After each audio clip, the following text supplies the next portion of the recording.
Hello, everyone. I'm Iliass. I'm a first-year PhD student at INSA Strasbourg, and I work on the thematic that we'll be discussing today, which means AI plus TRIZ. As you all know, we talk a lot about artificial intelligence, and I guess most of you were made sometimes forcefully aware of it since the arrival of the GPT family and more especially ChatGPT. But what we see is that before we even think about constructing research interests around this field, we need to define terminologies and we need to define concepts, because as scientists we have such a responsibility to clearly define what we are working on, what kind of tools we are using, what kind of things are we taking from the AI world. And the aim of this presentation will be mainly to have a general overview. We'll go into some details as needed, but not too much, no worries. We will get into some details just to see how large the scope of AI is, how can it, in hindsight, benefit our inventive activities and TRIZ-related activities, and how to trace. We'll ask some open questions, and you're invited to ask yours towards the end. So I will let my colleague continue. Thank you, Iliass, for this brief introduction. So I will present myself first. I'm a research engineer in the IER chair, and before that I was a PhD student also in the chair. So we will start by just presenting overall what is artificial intelligence. So basically, artificial intelligence is machine learning plus other things. So machine learning is a wide variety of algorithms, and among machine learning techniques, you will have what everybody knows, so neural networks. And neural networks are in the big family of deep learning approaches. Among the different machine learning techniques, you have different types of training. So supervised training, unsupervised training, and reinforcement learning. We will now present briefly all these different kinds of trainings. So first, supervised training, so it's the most used nowadays. Basically, you need to have both input data and labels. And from the input data, you want to be able to predict the labels. So this will be used, for example, for image classification. So on the right, you will have some input images, and you want to predict whether the image is a cat or another animal. So the main part is the training of the model. And this training takes both input data and labels. That's the difference with unsupervised learning, where you don't have any labels, but what you want to do is find patterns in the data. So this will be used mostly in domains where you don't have access to labeled data. One of the main use is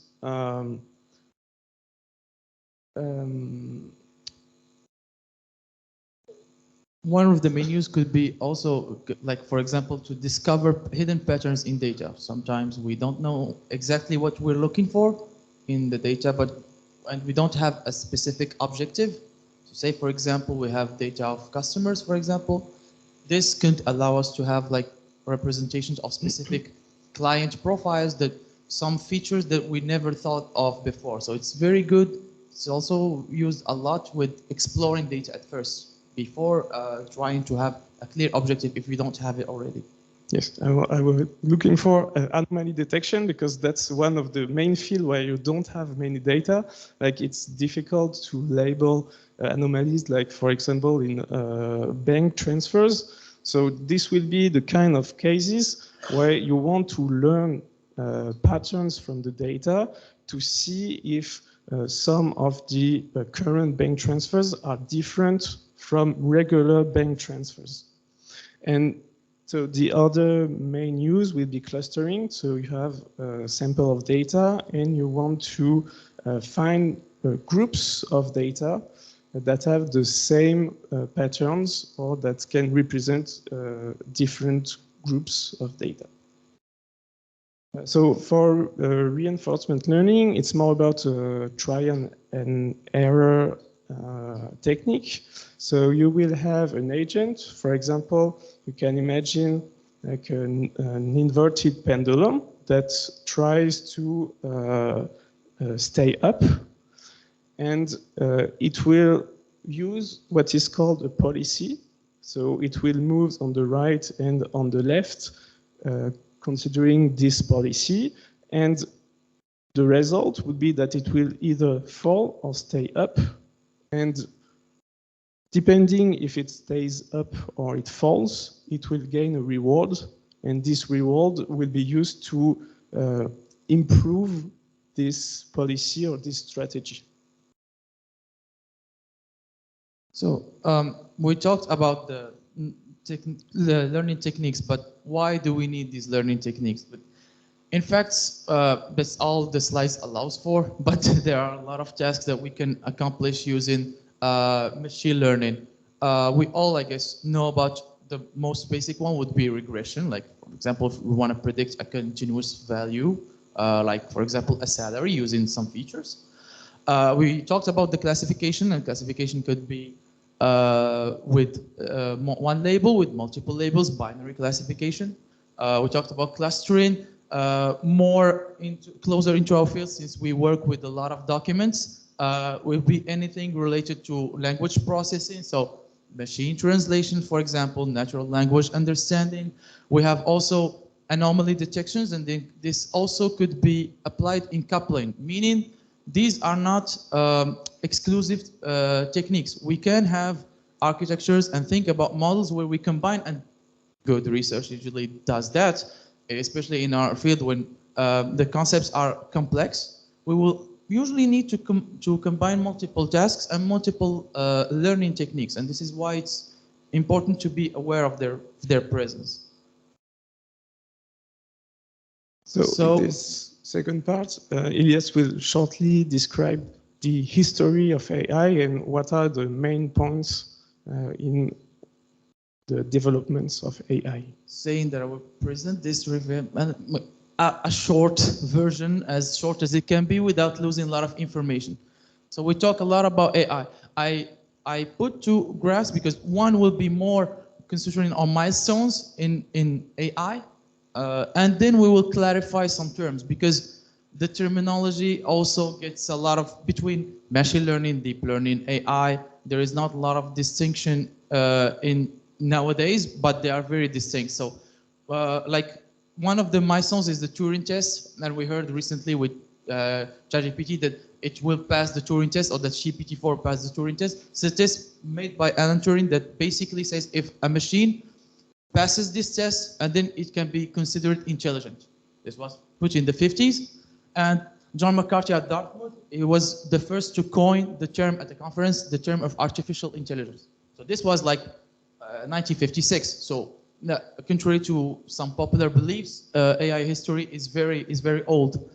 In the early AI days, programs were made to do simple tasks, especially games.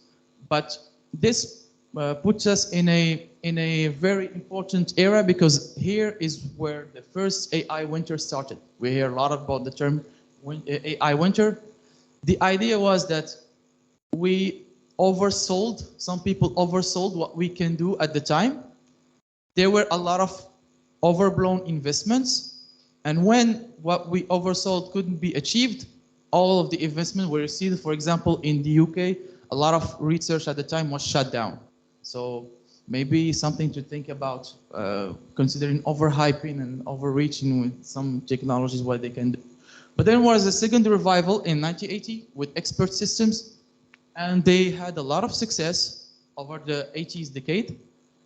But in the end of the 80s, they failed basically because they were too difficult to maintain, they were too expensive.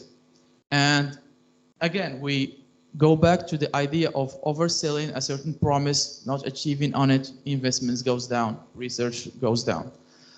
The first true revival, what with Deep Blue, we all know this, when Kasparov lost to IBM Deep Blue.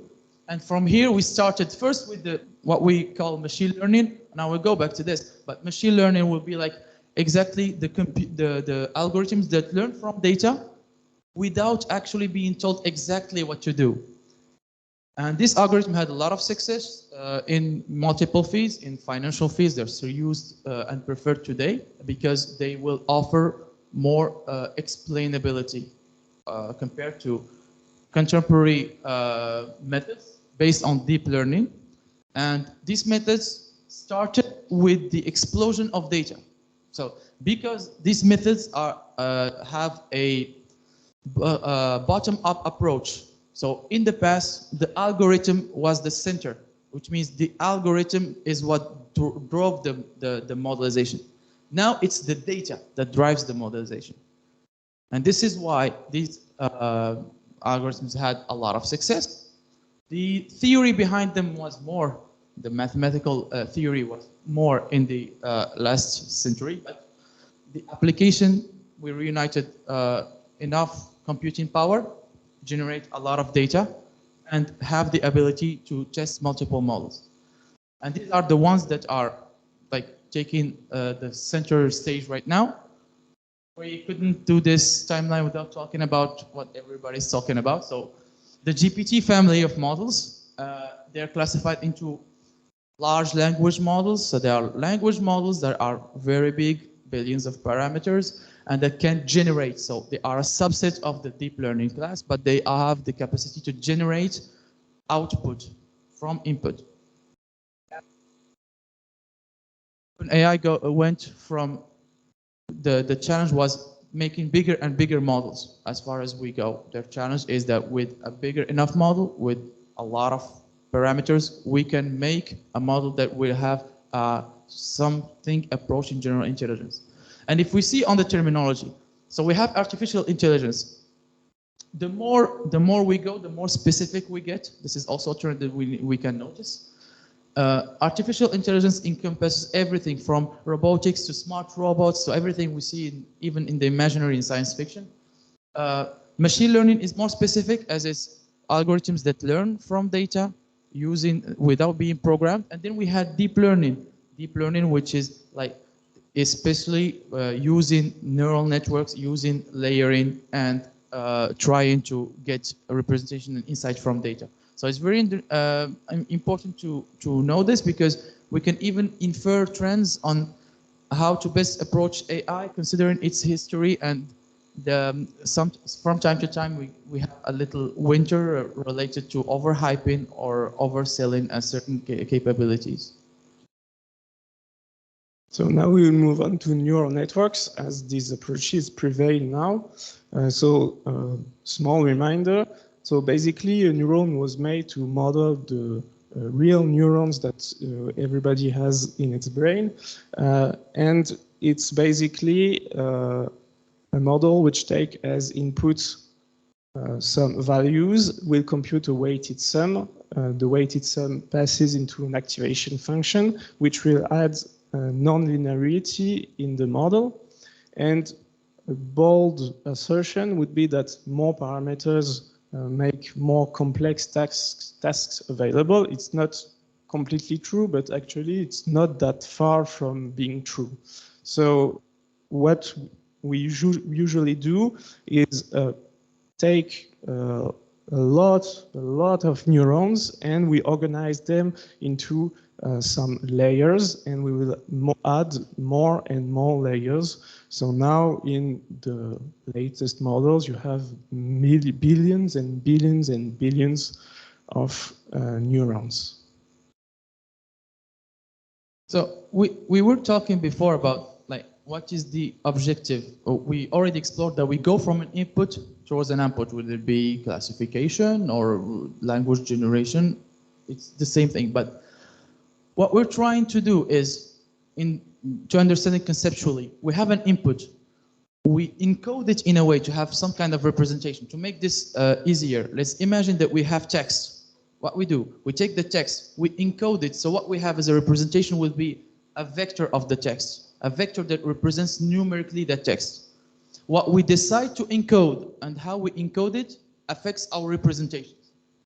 So this is the encoding part. So I transform the information, whatever it is, text to sometimes image, to a certain representation. And then from the representation, I want to decode the information in order to transform it to something else. That could be, for example, machine translation. When I will take a text, I will have its representation, depending on what I want it to represent. And then I will decode it to have the output text in a different language. This concept is very important because what we decide to encode, how to encode it, influences what we achieve a lot. Besides the size of the data and how many neurons we have in a model, it's very important, and a lot of breakthrough in AI were made only by changing how and what we represent. And this is also a thinking point when we work with deep learning models to think about what we represent exactly. So this is also the point of this slide. So we will go into some not very scary graphs, but just to explain some very popular and very influential architectures. So an architecture, we can just imagine it as a stack of certain parts of stack that will make us an architecture that we can use as a modeling tool later. So we were seeing, and so for example, seeing convolutional neural networks. What is the main idea behind them? So imagine that we have an image, and we can imagine that image can be represented as pixels. So each pixel will have a certain value, we can have it numerically. The first thing we will do is a convolution. To make it very simple, a convolution, we can think about it as a filter. So imagine we all know, for example, image, we apply grayscale, it's a filter. You can consider doing grayscale convolution. Why is it interesting? Because applying filters sometimes highlights some features. All we're doing here, again, is choosing what to represent and how to learn it. So a filter can highlight certain features. And then we have pooling. Pooling basically is just condensing, if we want to simplify it. So maybe after I apply my grayscale filter, I will have resize the image by 2. Not only this allows us for faster calculating time, because we have less input, but also it allows us sometimes to further highlight some features that we're interested in learning.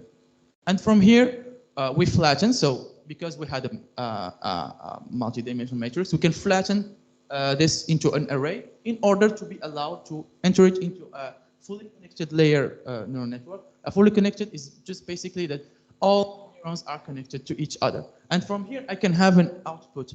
And depending on what my objective and what I'm trying to achieve, maybe the output could be reconstrued in an image.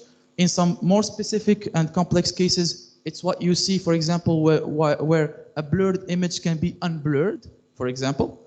All of this is, we go again back into what to represent and how to represent it. It's the main core idea. For language, since there is a lot and there is not too much time, we try to focus on main breakthrough, and we will not go into a lot of details because this requires presentation on its own, basically.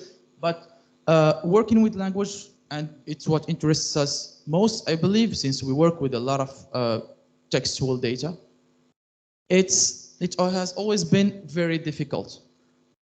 Why? Because first, contrary to images, it's not as intuitive to represent. So you can clearly see an image as a 2D matrix where you have the pixels. For language, is not as intuitive to represent. So we had this problem. The second problem was also the complexity of the natural language understanding tasks.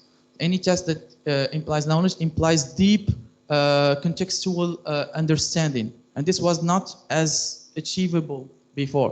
But major technologies, major architectures that tried to advance in the field of text representation. We had recurrent neural network, where we basically, without entering into detail, added a working memory to remember previous states.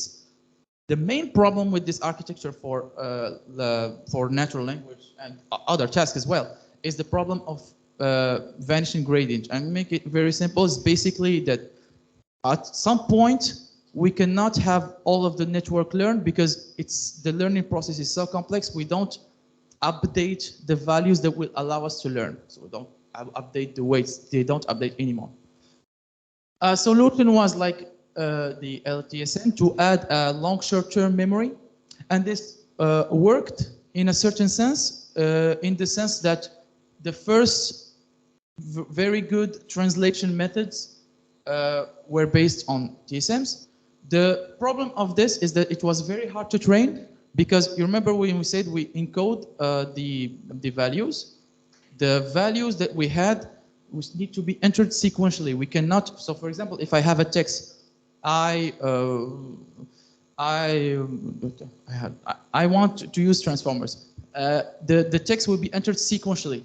We cannot enter it in parallel. And this was a problem, and their training was very difficult. So one of the breakthroughs, and I don't exaggerate when I say all modern NLP applications are based on this architectures that was in 2017 in paper Attention is All You Need, is the transformer architecture. So without going into too much detail, we have a pre-processing stage. This is where we do all our tokenizing and we obtain the representation of text. Here is the encoder part. So those of you who are a little familiar with models like BERT, BERT is basically this. I'm a little bit simplifying, but this, it encodes, we talked about encoding, so it gives us representations of something. In the context of text, we get representation of a word, of a sentence, of a paragraph, of a document. Depends on how we arrange. The second important part of the architecture is the decoder.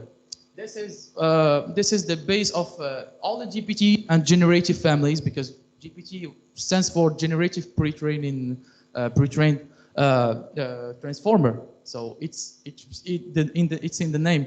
It's based on this, and this basically is what we talked about. After we have our representations, how do we decode them? And in the case of generative language, is that we have a lot of tokens in entry, and the idea is to predict the best next token, the best next word, the best next sentence. This is basically what it does. And understanding this makes us understand what's feasible. We have more realistic views towards technologies, what's more feasible, what's unfeasible using this.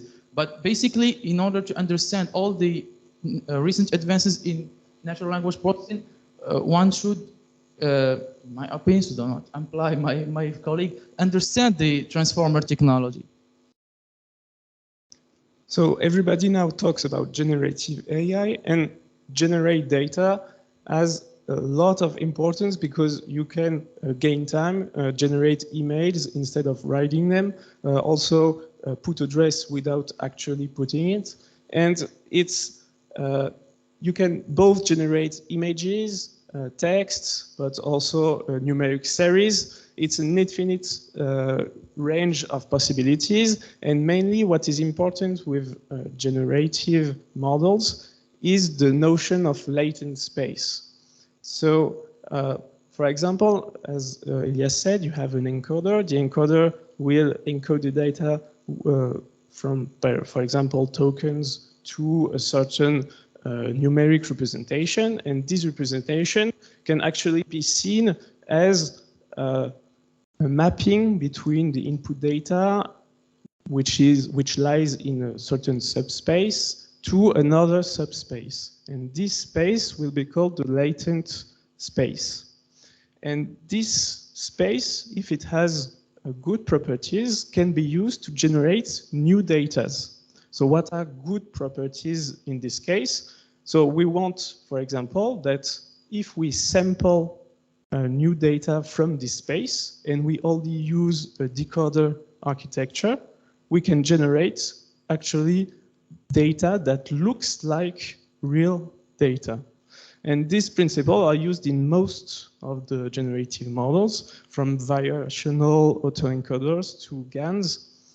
And so these generative models are now overperforming, so you can see with GPT, but also with Midjourney.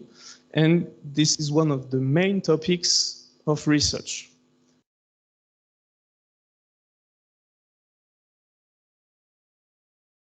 So basically everything can be represented as graphs, from text to images, to social networks, to citation networks. And graphs have really good properties. And that's why graph neural networks were introduced.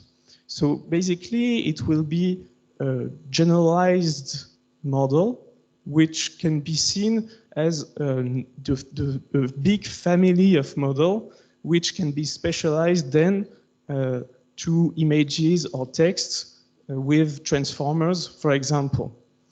In graph neural networks, you can have, of course, nodes and edges, and both will have some features.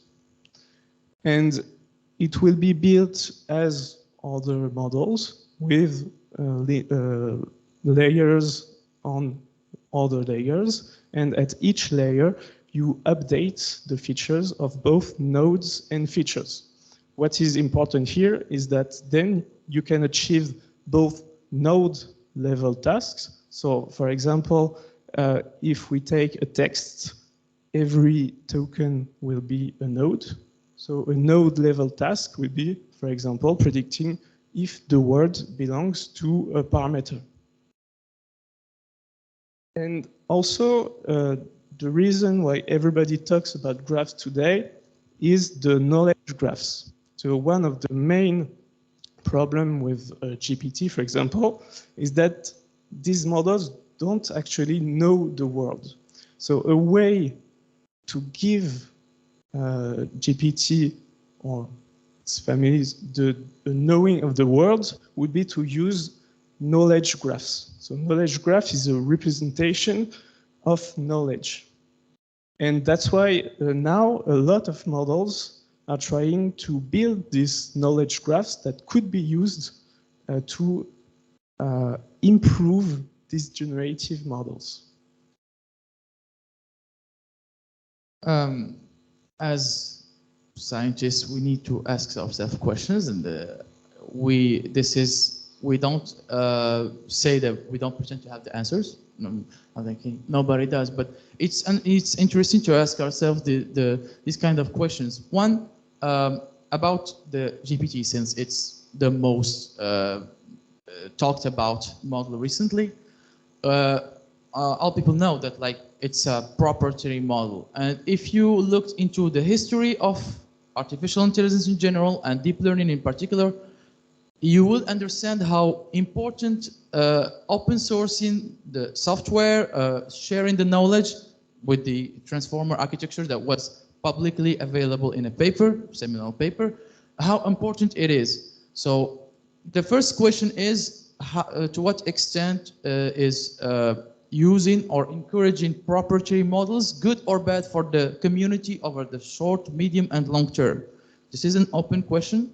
The second question is, like Guillaume said, LLMs lack true context, and you can try this with a very simple task. If you ask any generative model to give you 3 references in your field, for example, with their DOI, what it will do, it's the concept of hallucination.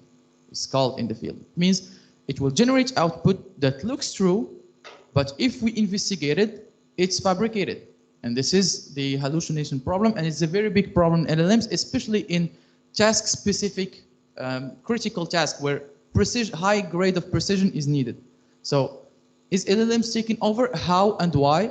And how to because we don't deny that they have a lot of good properties, how to make them coexist and augment other methods that are better suited at other tasks, like graph neural networks, like data representations, etc., and how to make them work the way they were intended to, or the way we can most use them, for example, in inventive activities, instead of just saying we will rely solely for the AI part on generative models. And if Guillaume wants to complete some question?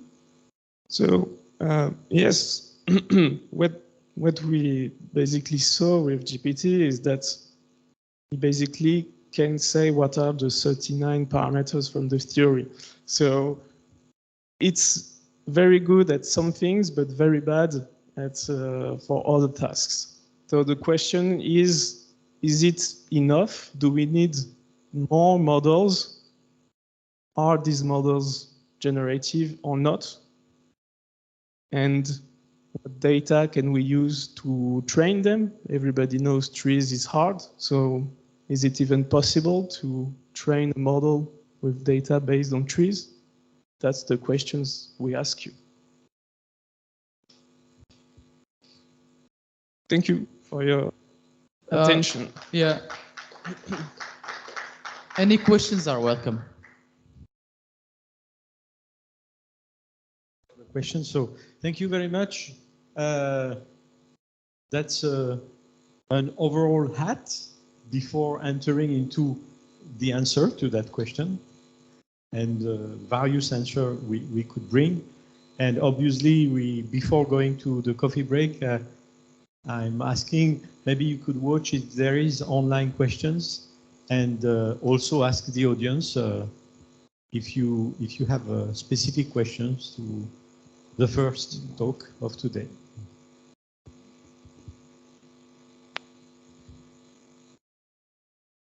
Nasser? Okay.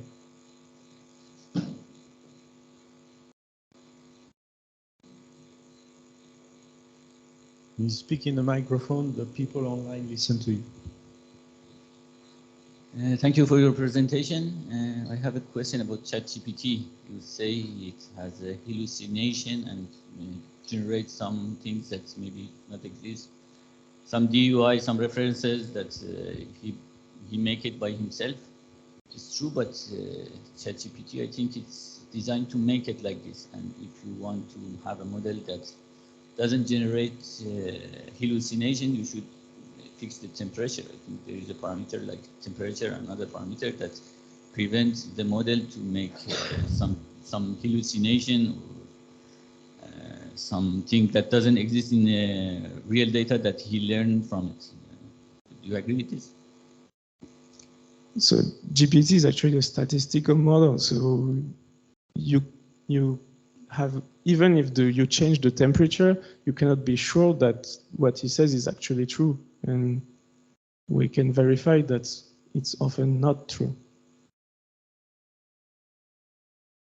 Yes, yeah, so the main idea is that it predicts, like we said, it predicts the next token. So it has no concept of ground truth, as we call it.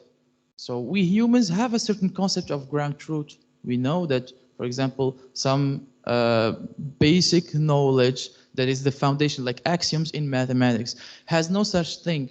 And we're not saying that it was made to not hallucinate, but there are trials with contextualization, with, for example, knowledge bases, graph knowledge bases, to mitigate this effect. But just the user, the researcher needs to be aware of this as a limitation, inherent limitation in large language models. Yeah. Okay. Comments, questions? What do you think about fine-tuning for reducing hallucination? So if you work in a domain-specific, doing a fine-tuning for understanding what is next in your precise field. That's a valid way. It's like more of a few shot learning than fine-tuning in the context of an LLM. it gives better context, but then the danger is sometimes it will overlearn or oversimplify tasks, and it will not generalize that well. So for tasks with low precision requirements, it does very good. For example, if you go with idea generation, since the scope of your output, the scope of acceptable output is so high because you're generating ideas, it seems to work well. But if you want to build knowledge, then the scope of your acceptable output gets a little bit tighter, and then you see that you feel that it does not as well as it did. In my opinion, it's more of a, we need to think about one combination of multiple steps that will give us the best result possible. And LLMs can be on the chain where depends on the task. I can also add something. It's the way the models are built, generating token after token. It's actually not a way of being sure that what is generated is actually true. You would need some links with actual data, real data, for example, in database, to insert ground truth in what is generated. So that's why now they speak about a lot knowledge graphs and how to link knowledge graphs with LLM.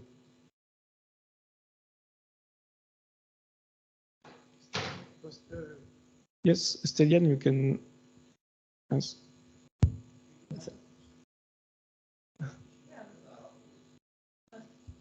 And it was not just a question, but a comment. I think we have to see this problem from two perspectives. The one of the AI scientist, whose goal is to create a system that is as much as possible independent by people and to be as much as possible created by itself. And the other side is the one of in trees, for example, who should improve their thinking, their deep thinking, and to use and see tool like ChatGPT, for example, just a tool, instrument, not necessarily being perfect, but being a source of inspiration and accelerating the ideation process. This is my perspective. I mean, yes.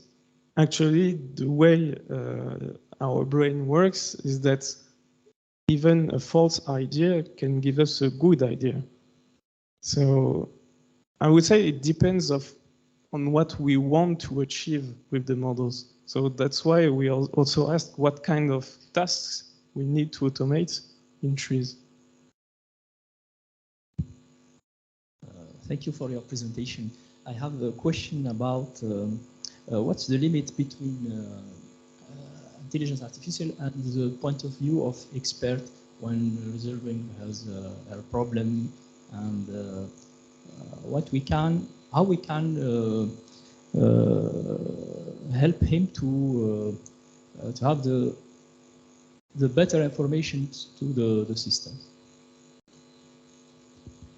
I'm not sure I understand the question.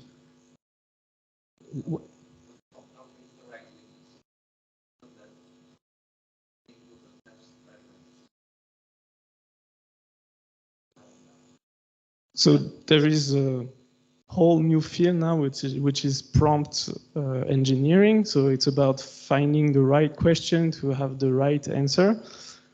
But you cannot be sure of having the right answer. It's always the same problem. I mean, maybe you don't need the right answer. That's another problem.